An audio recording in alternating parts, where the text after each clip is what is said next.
Hello, welcome to this channel. I'm Marcus, and in this video, our topic is about physics. So let's begin. Number one, what is the weight of a mass of 10 kilogram at a location where the acceleration due to gravity is 9.77 meter per second square? So weight is equal to mass times the acceleration due to gravity. So given yung mass, given yung acceleration due to gravity, we can solve this problem. So 10 by 9.77. So answer is 97.7 Newton. Okay? If G is not given, 9.81 meter per second ang ating gamitin. Or in English unit, we have 32.2 feet per second square. And also take note that 1 Newton is equivalent to 1 kilogram meter per second square. Plus the SI unit of weight is Newton, okay, or N. And the SI unit of mass is kilogram or kg. Minsan lumalabas kasi yan no? Ito, or even this two. Okay? Sa mga plumbing arithmetic. Okay? Sa mga engineering board exams, hindi masyado, no? Okay. So, terms about what is the definition of weight? Okay?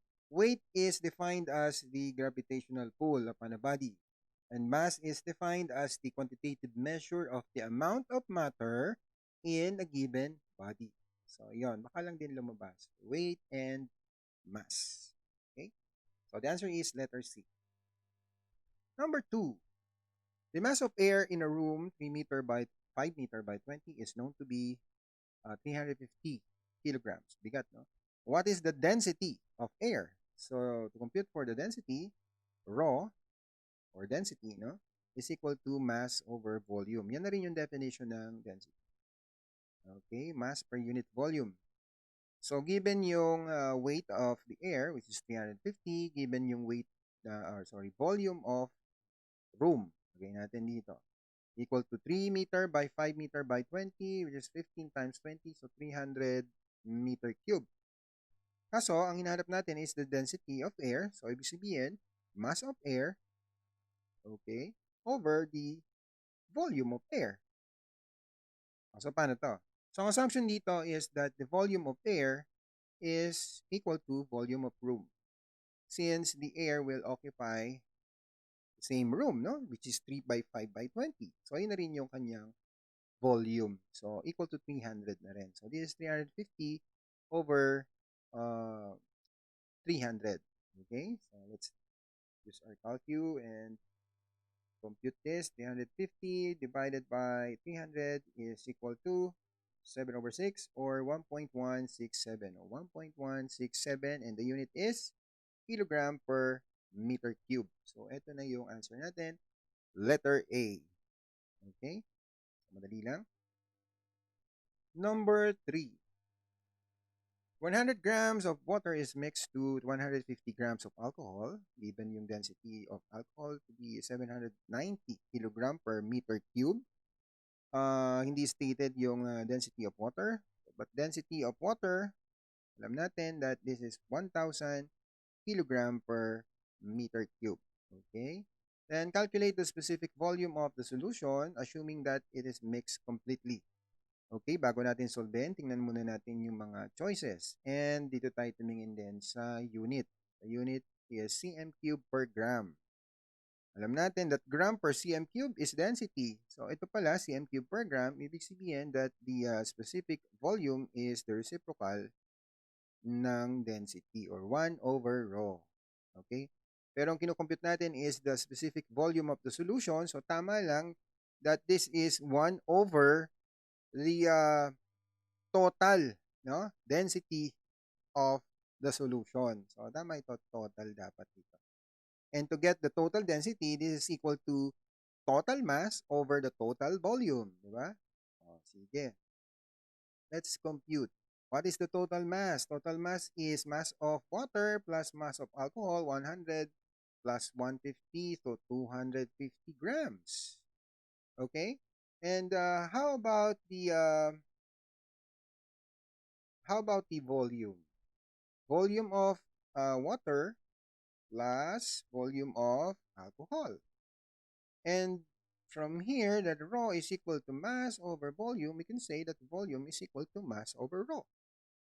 O, meron tayong, to get the volume of water, meron tayong mass of water and density of water. So here, the total volume, natin guhit, no? Total volume is equal to volume of H2O, and this is mass over rho. Mass of water, 100 grams, and density is 1,000 kilograms. So, gawin na natin silang parehong kilogram. Okay? So, 0.1 kilogram over 1,000 kilogram per cubic meter. Okay? Then, plus, what is the volume of alcohol? O mass of alcohol, 0.15 over 709. Okay? Then, this is equal to, okay, so 0.1 over 1,000 plus 0.15 over 790 is equal to 2.8987. Okay? So 2.8987 by 10 raised to minus 4 meter cube. Okay? Kung titignan mo yung choices, cm cube. So, kailangan siguro natin itong i-convert muna, no? Okay, so 2.8987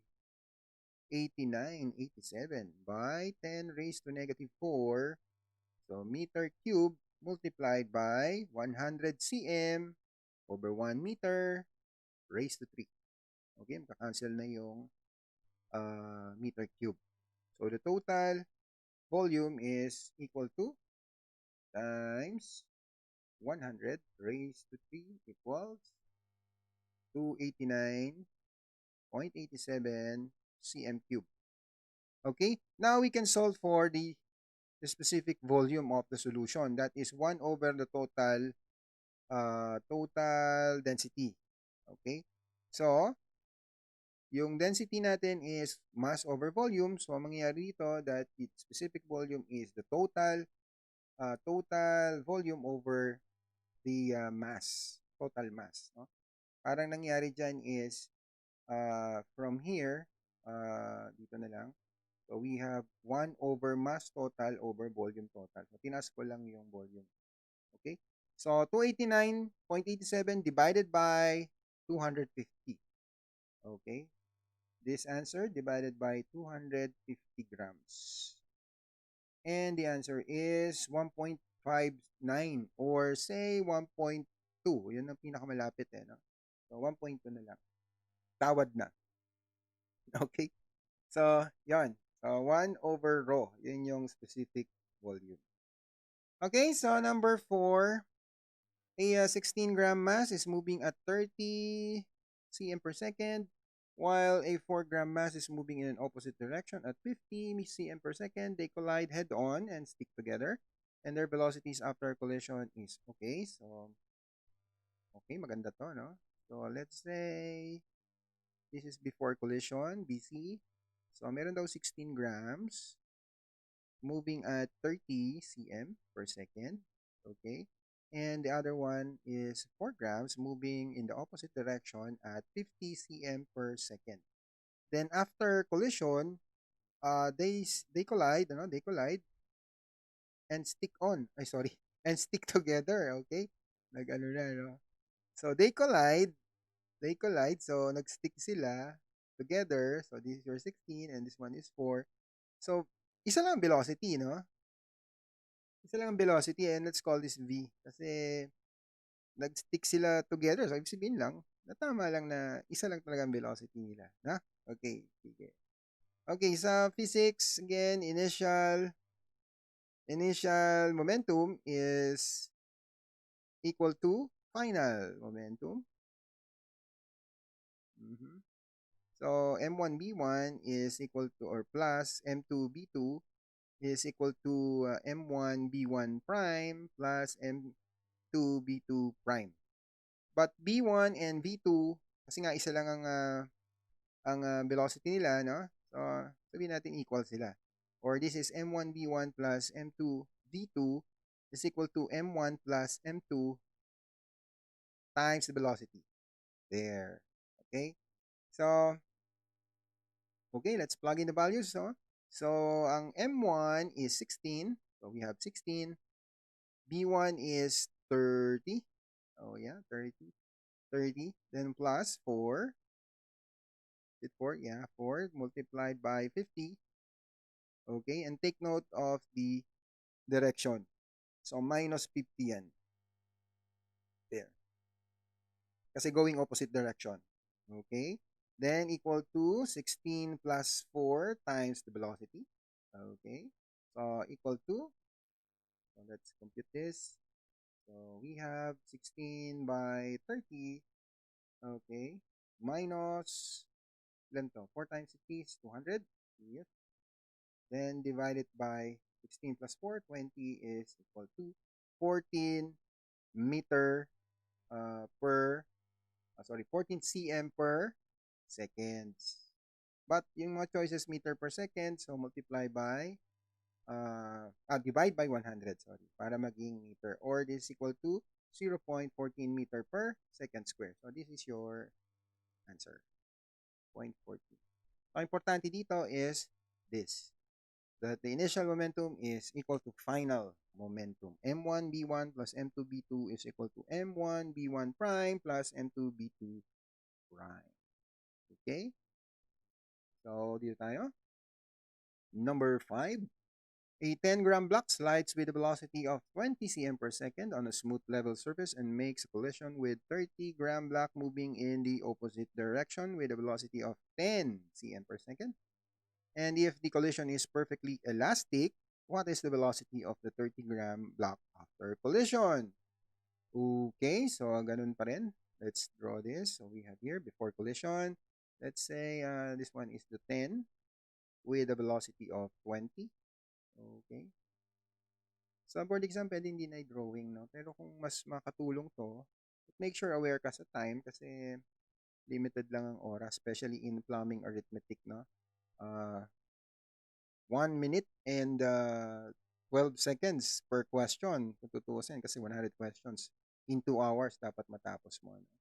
Pero pag mga ganyan mahaba, yung ibang mga terms kasi, mga terminologies, siguro 10 seconds lang, kaya mo na yan. Then, dito mo na lang ilagay sa mga problems, no? Mag-alat ka ng time din dito. Anyways, no? Ganun lang yan. Okay, so, this is the 30 gram. Okay, this is 30 gram. And moving in opposite direction with a velocity of 10. Okay, cm per second. There. Then, after collision, perfectly elastic, okay? Ayun, ang punta ng ayun na ngayon ang direction. Opposite direction sila. So, this is the 10, the other one is 30. Okay?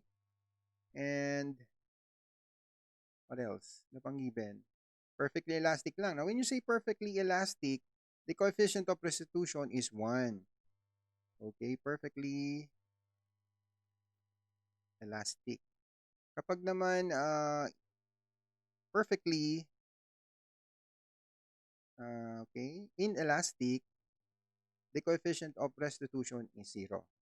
And take note that for other collision, the coefficient of restitution lies between 0 and 1. Ando lang siya sa gitna noon. So, yung ating mga extremes, ito, pag perfectly elastic and perfectly inelastic. Okay, so ito yung after collision. Ito naman yung ating before. And the question is, what is the velocity of the 30-gram block? Let's call this B1 prime and this one B2 prime.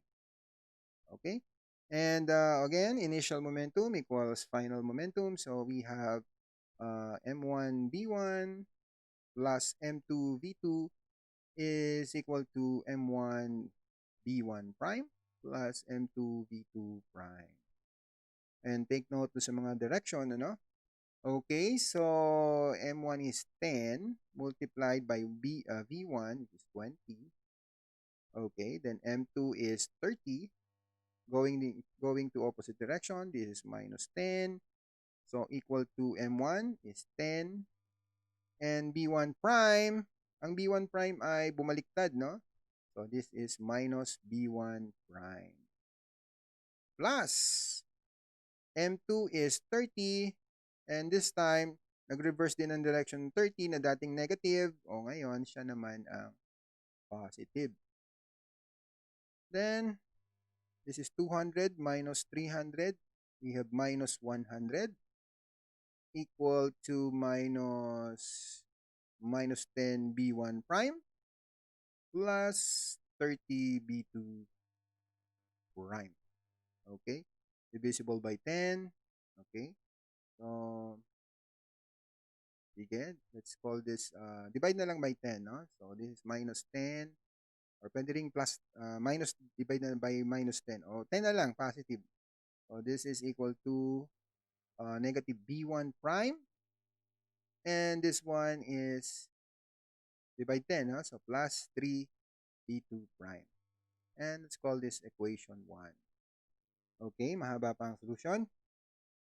Yung isa, equation from the coefficient of restitution natin kukunin, ano? That the coefficient of restitution is equal to the yung final, no? B2 prime minus B1 prime over the velocity of approach, no?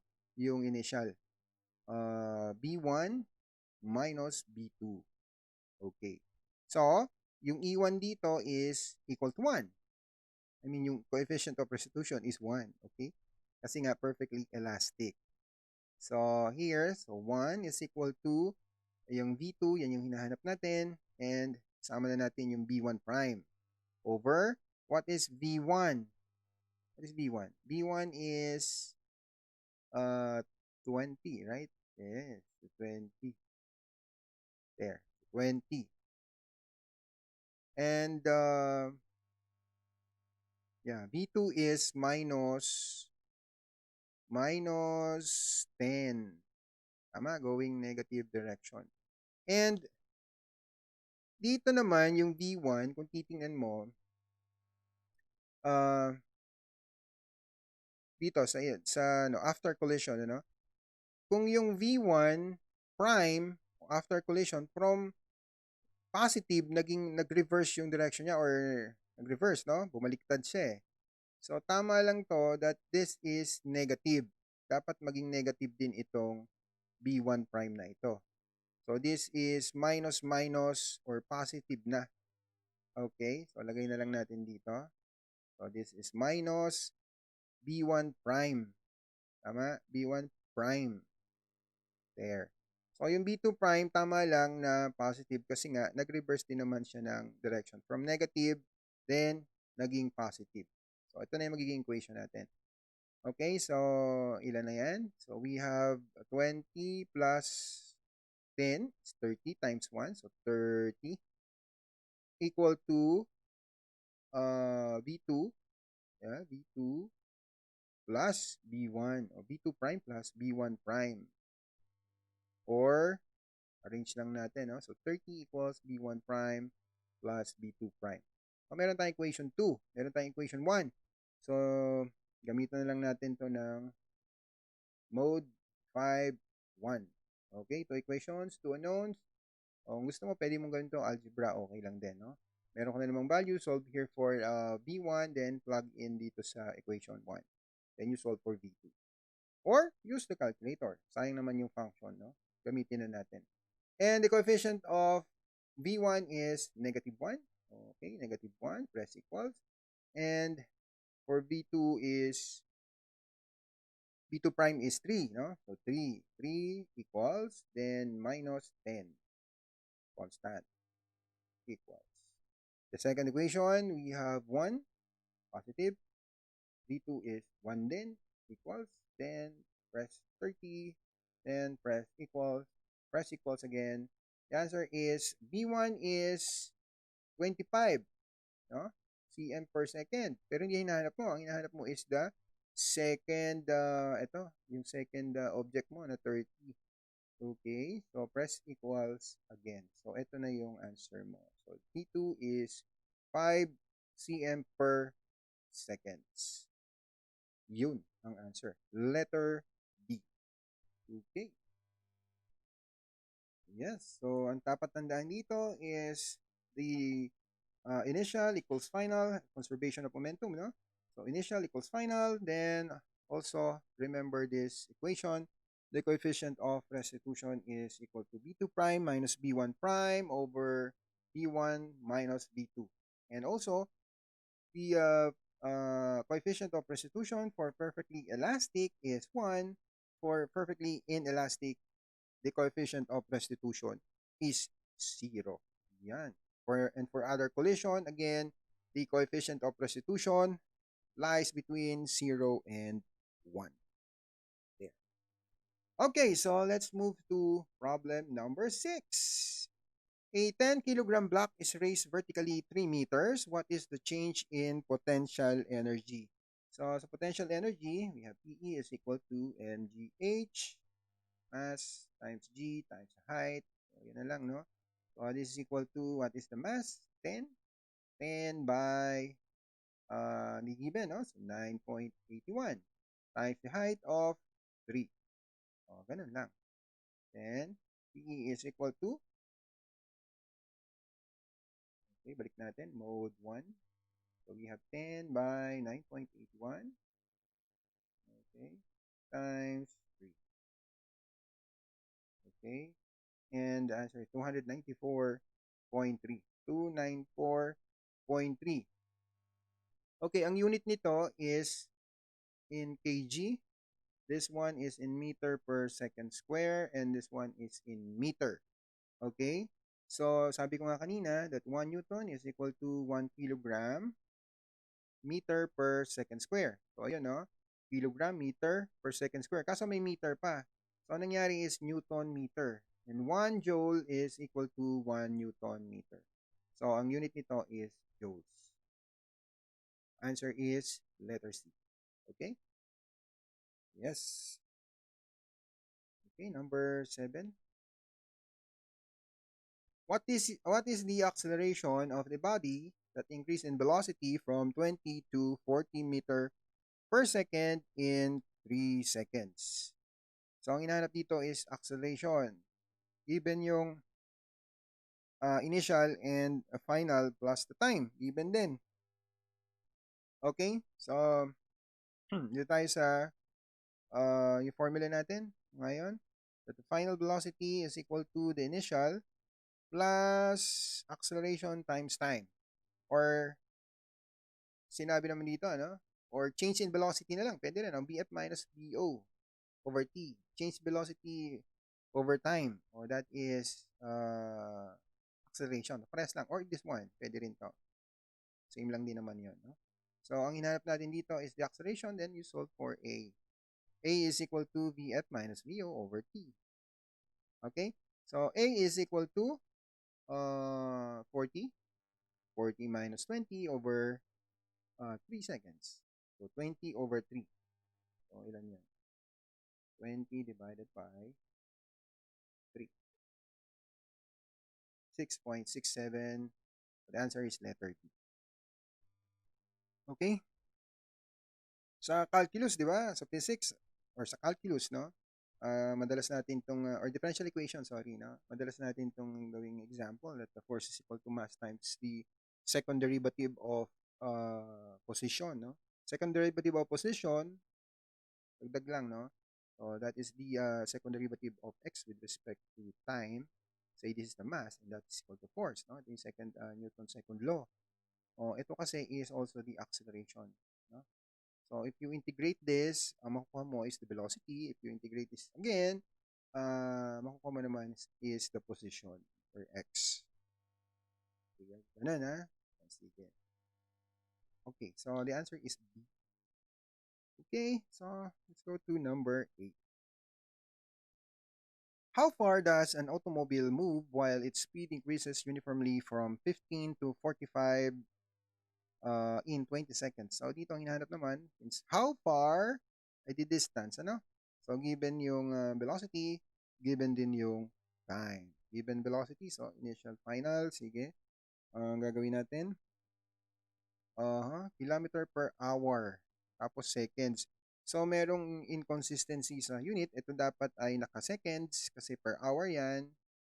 Diba? Okay, so gawin natin siyang dapat pareho. Either itong time ang gawin nating hour or this one na lang. Okay? 15 kilometer. Tapos ang answer natin ay naka-meter. Mga possible answer.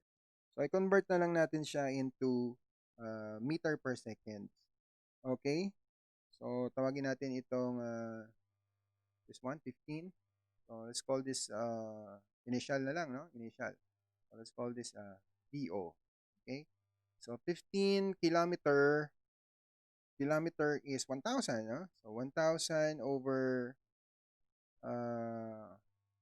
ilang seconds meron sa 1 hour? 3,600, no? 3,600. So, meter per second na to. Okay? Yes. So, we have 15 by 1,000. Okay, divided by 36. There. So, this is 4.167 meter per second. And the final is equal to 45 times 1,000 over 3,600. And it's equal to, okay, 45 times 1,000 divided by 3,600. And that is 12.5 meter per second. Yan yung mga point. Wala. Okay, so ang hinanap natin is the acceleration due to gravity. Okay? So, paano natin kukunin yan? Ay, sorry. Acceleration lang pala naman due to gravity. How far? Sorry. Kala ko number 7 pa ako. Nahihilo tuloy ako. Okay, number 8 pala tayo. Sorry, no? So, ang hinanap natin is how far. Okay? So, pag hinanap mo, how far is S, no? In physics. S yun. Okay, naalala nyo pa? Yes. So, S is equal to B sub OT plus 1/2 AT square. Yan. Okay. Dito, ito yung unknown. This is the unknown, S. DO is given, but the acceleration is not, no? And time is also given. Pero yung acceleration, masasolve na natin since meron ka ng, ito, kagaya ng formula natin doon sa number 7, no? So, solve na natin ang acceleration is equal to the final, which is 12.5 minus 4.167 over time, or 20. So, let's solve this acceleration first, no? 12.5 minus 4.167 equals, divided by 20 is equal to, yun, 0.4167, no?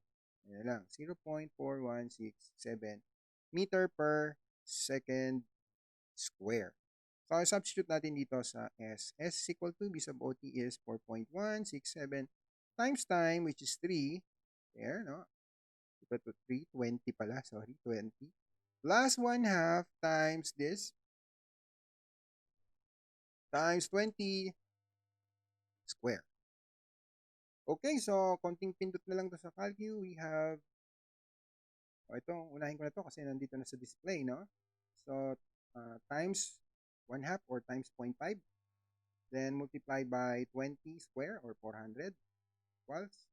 Then, i-add natin yung 4.167, okay, times 20.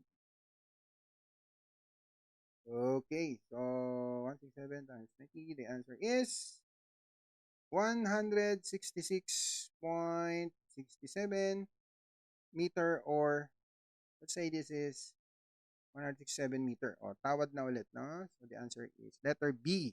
How far? O, 167 meters. Yun. Yes. Okay.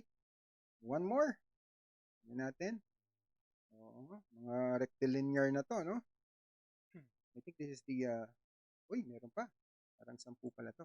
Okay, number 9. Let's solve this. A train passing point A at a speed of 72 accelerates at 0.75 meter per second square for 1 minute. Along a straight path, then decelerates at 1.0 meter per second square. How far in kilometer from point A will it be 2 minutes after passing point A? Ang dami naman, ano? Okay, maganda dyan, i-drawing ulit natin. Okay? So, let's say the train is passing at point A. Let's say this is point A. Yan na lang yung drawing natin. No? Point A. There. Okay? And the speed is 72 kph. Okay? Then, acceleration yan, let's call this A1, equal to 0.75 meter per second square. And time is 1 minute lang, no? There. Okay. Tapos, straight path then decelerates. Nag-decelerate daw ng 1.0 meter per second na, no? Yung kanyang acceleration or deceleration. Okay, and let's call this A2 na lang, which is 1 point, negative, no? Negative 1.0. Negative 1 na lang. Sige na nga. Lagay na natin.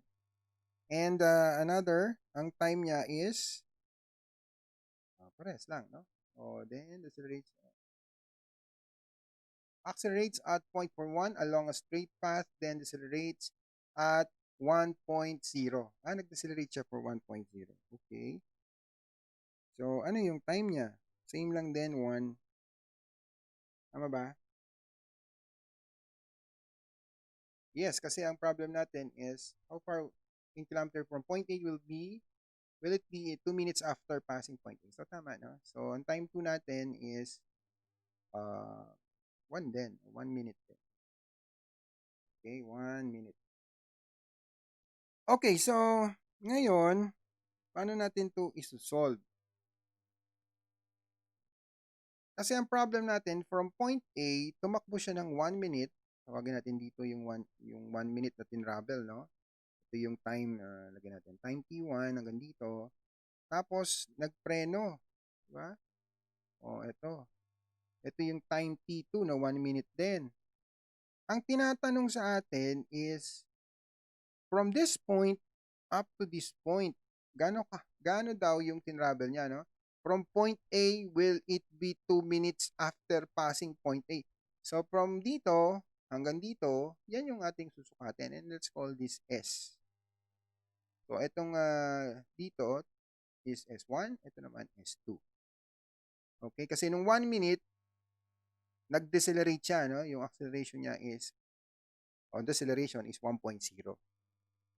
From point A to this point, let's call this B and this one C, no? So, from point A to B, okay, ang speed niya is 72 and acceleration niya is 0.75 in 1 minute, no? Then, nung natapos na yung 1 minute, nag-decelerate siya. Ayan. Gano'n daw kahaba to in 2 minutes na yan? Gano'n yung distance? Okay? So, tawagin natin tong, what you call this? Say this initial. Pwedeng tawagin natin tong initial velocity, no? Yes? Okay, tawagin natin itong initial velocity. Sa point A, no? Ito naman dito, yung velocity dito is, tawagin natin B1. Ito naman B2. Yes, no? Okay? Medyo marami palang variable. Anyways, no? Madali rin naman yan i-solve. Okay, so, syempre, ang una natin gawin, we convert the, ito, kasi naka-kph gawin natin siyang meter per second. So, yung VO natin, which is 72 kph, so, equal to sa, okay, dito na lang. So, we have 72 times 1,000 divided by, hindi pala, sorry. Naka-kilometer. So, kilometer na rin lang. So, ang gawin lang natin, yung hour lang i-convert natin into minutes kasi minute naman yung time. So, kilometer per minute ang gawin natin. Ano? So, kung kilometer per minute, 72 divided by 60 lang. Ano? Para minute na. Okay, sige. So, 72 kilometer divided by 60 minutes. There. So, 1.2. 1.2 kilometer or lagay ko na lang kilometer per minute. Yan. And, okay, kilometer per minute. Kaso, ito naman ay meter per second square, no? Oh, so paano gagawin natin dito? So, dapat siguro to ay, convert na lang din natin sa huli. Sige na nga. So, this is 1,200 meter per minute. Oh, per second na rin natin. Divide na natin. Okay, sorry. Erase na nga natin to. So, this is 72 kph and let's convert this to meter per second na lang, no? Para hindi tayo malito. Wala nang lilito dito, no? 72 times 1,000 divided by 3,600. So, we have here 20. O, ayun. No? Mas madali. 20 meter per second. Yan na yung initial. Okay? Okay, so paano natin makukuha yung S1? Diba? So, S1 is equal to B sub OT plus 1/2 AT square. Or B sub O, ito yung A1 naman, no? And this is T1. So, S1 is equal to 7 or 20. Yan, 20. And time is 1 minute. Gawin natin seconds. 60. No? 60 seconds. Okay, plus 1/2 times A1 is this. Yeah, so 0.75 positive, no? Times the time, which is 60 nga, no? 60 seconds square. So, S1 is equal to, okay? So, we have 20 by 60 plus 0.5 or 1/2 times 7.75 times 60 square. There. Okay? So, press equals 2550. 2550 meter. So, kilometer niyan is 2.55. So, tama? Yes. So, sige. So, this is 2.55 kilometer. Okay. Wala pa dyan kasi kulang pa tayo ng S2. Okay. Dito naman sa S2, ang kailangan natin dito is, ano natin kukumpute naman yung S2, ano naman yung velocity na initial. Okay? Ano yung velocity niyan? Paano natin i-compute? Yeah? Ano daw? After rates of 0.75, 1.0. So, so ilan to? Nag-decelerate siya dito eh. So, initial velocity niya rito is what?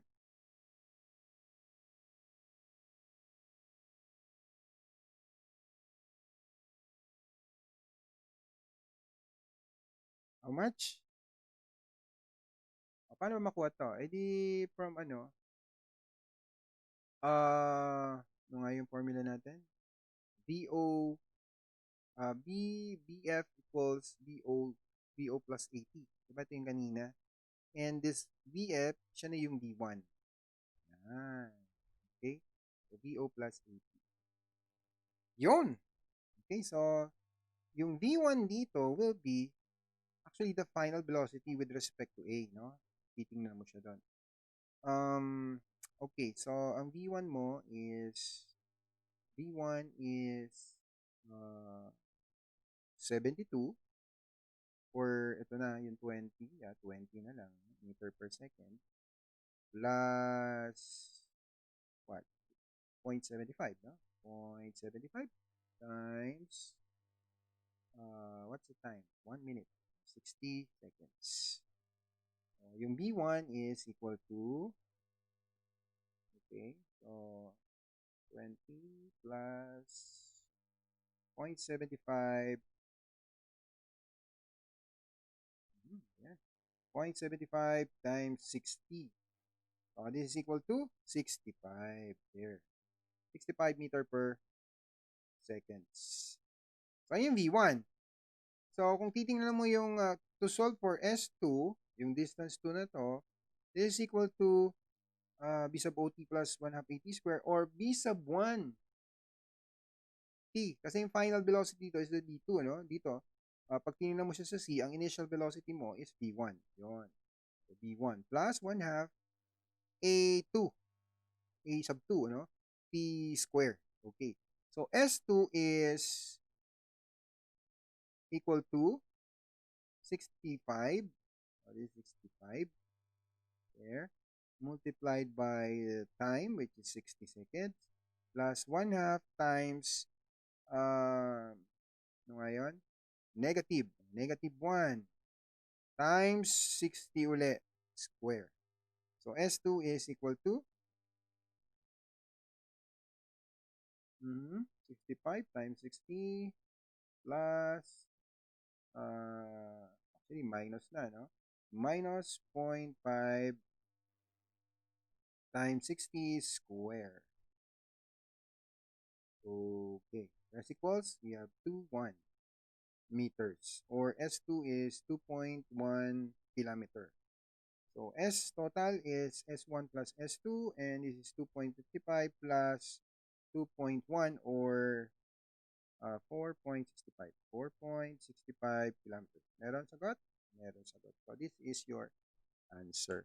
Okay, pag na-encounter nyo itong problem na to, medyo mahaba, ubos ang oras, pero okay lang, no? Practice lang, or looks familiar. There, okay. Kung ganun pa rin ang given, no? Okay, so let's erase this one. Nalito tayo dito, no? Kasi kph, kilometer ang given.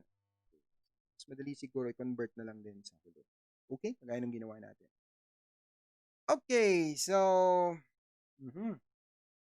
last number 10. From a speed of 75 kilometer, a car decelerates at the rate of 500 meter per minute square. Okay, puro conversion. By the way, sa plumbing arithmetic, no, madalas marami ang conversion gaya nito, mga ganito. Doon pa, mga pressure pa. Pressure. Yan. Okay, from a speed of 75 kph, a car decelerates at rate of 500 minute or meter per minute square along a straight path. And how far in meters will it travel in 45 seconds? Okay, so conversion lang. Sige, try natin.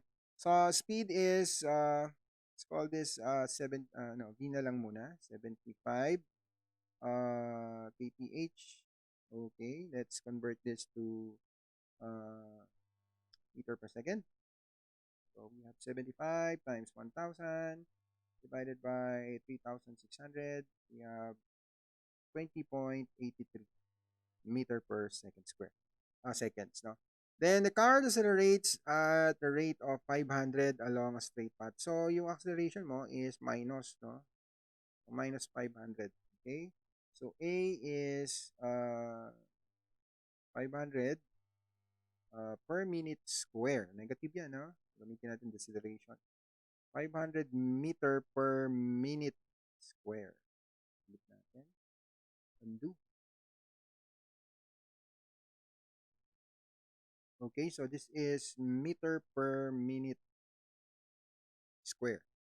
Okay, so mas maganda dito, gawin natin siya in meter per second square. Okay, so let's multiply 1 minute, 1 minute, no? 1 minute per 60 seconds. Then, square. There. So, para square na siya. I mean, 60 second square na. Yun. Okay, so we have here 500. So, 500 divided by 60 square, no? 60 square. So, we have 0.13, 0.13, 9 na lang. Pwede na yan. No? Meter per second square. Okay. So, ang hinanap natin ngayon is S, no? Yung how far in meters. So, given yung VO, meron kang time which is 45. So, madali na to. So, VO is 75 or 20.83. Then, you multiply it by the time. And time is 45. There.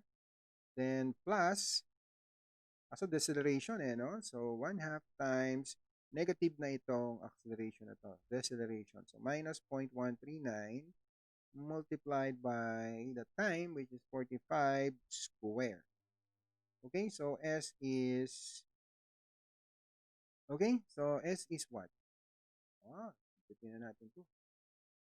Okay, so we have 20.83 times 45 Okay, minus 0.5 times 0.139 times 45 square. There. Equals? Okay, so 796.61 meter. And the closest answer is D. Okay, or this is 797 meters. There, this is your answer. Okay, so ayun. Sana meron tayong natutunan. And this is part 1. Meron tayong part 2 physics part 2. Okay, so see you there. Bye-bye.